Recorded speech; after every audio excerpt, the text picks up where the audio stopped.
places and spaces I've been. All the places and spaces I've been. The jazz club that almost wasn't happened right here at 15 Barrow Street in the West Village. Why was it the jazz club that almost wasn't? Well, it was owned by Jimmy Garofalo since 1949. You see, at this establishment, he had tried certain, or let's just say different ventures to try to make this place profitable. First, he tried it as a restaurant, a girly bar, and even a New York theater stage, and none were successful until early 1955, right about now. He had a patron that was living across the street from 15 Barrow Street who was coming in and out of drinks and offered his services to play his music. And he said, well, what's your name? He says, my name is Charlie Parker. He said, well, who's Charlie Parker? Well, when news got out that Charlie Parker was going to play here at 15 Barrow Street, Jimmy Garofalo said, maybe this jazz thing works because everybody wants to come down here now.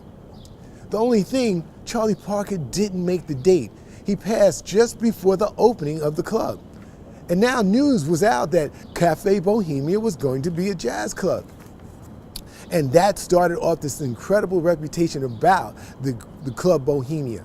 You see, if you were going to play at Club Bohemia, or Bohemia Cafe, as some would call it, you had to play hard bop, hard progressive jazz. If you weren't going to play hard progressive jazz, you couldn't come in on the stage.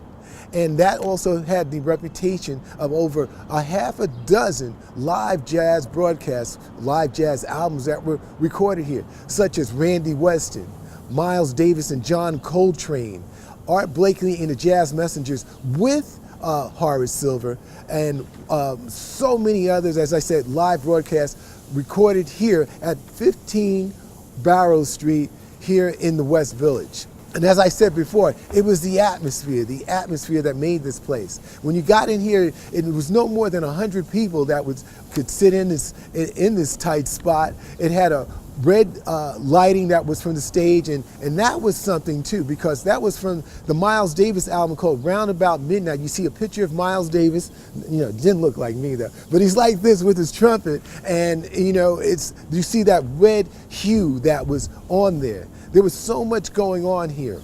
And it was the spirit of the club. And Miles Davis also did several live recordings called Steaming, Cooking, Relaxing, all giving you the spirit of what was going on here at the Bohemia Cafe.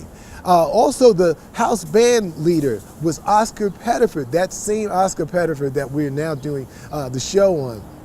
Oscar Pettiford penned the cut called Bohemia After Dark, a famous jazz tune that many of you know.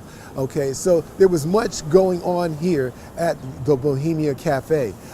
Besides that, the great Julian Cannonball Adderley got his start here because one of the house band members for Oscar Pettiford couldn't play that night.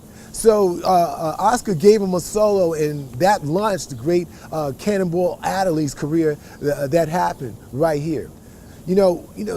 What made this club was, as the great Billy Taylor said, was it didn't seem like you were in the West Village. It seemed like you were in a place in Harlem because of the vibe that was going on here. The record producer, George Avakian, said it seemed like it was a European cafe where all there were intellectuals in there, and they were seeing this incredible art form, and they had superior intelligence because you were seeing Miles Davis play.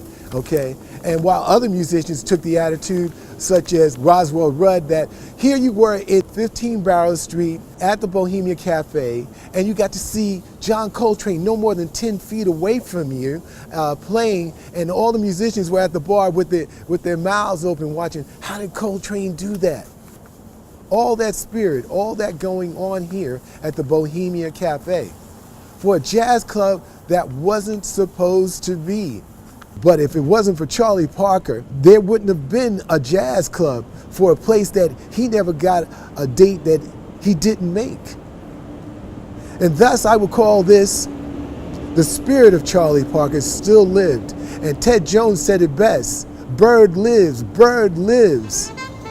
at the Bohemia Cafe, which is now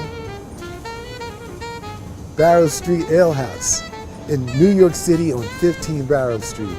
And I can still hear the music of Charlie Parker.